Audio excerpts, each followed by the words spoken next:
పడ్డారు. ఇక మా తమ్మన్ గారి నుంచి ప్రత్యేకంగా ఏం చెప్పక్కర్లే, ఏం చెప్పాలా నీకు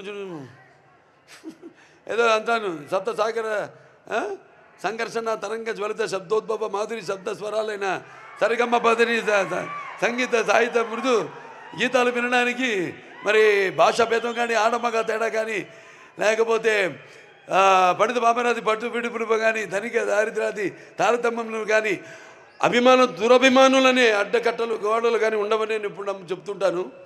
ఆనాడు మనం చూసాము, చదివాం. సృష్టికి ప్రతి సృష్టికర్త అయిన విశ్వామిత్రుడే తపస్సురించి నిజ జీవితానికి వచ్చాడని, అలాగే శ్రీకృష్ణుడి వేణుగానానికి ఆవుల మందం గోవుల మందం మేపు మాని మోకరిలైనవి.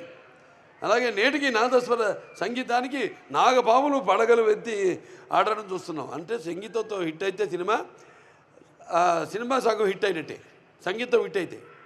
ఈయన సినిమాలు హిట్ అవడం కాదు, బ్లాస్ట్ అవుతున్నాయి ఎక్కడికక్కడగా ఊఫర్లు స్పీకర్లు. సరే, ఏదైనా సినిమాని అర్థం చేసుకోవడం మీరు, సినిమానికి మామూలుగా పందాలు వాళ్ళ పని నెరవేర్చడం వేరు, నిర్వర్తించడం వేరు బాధ్యతని.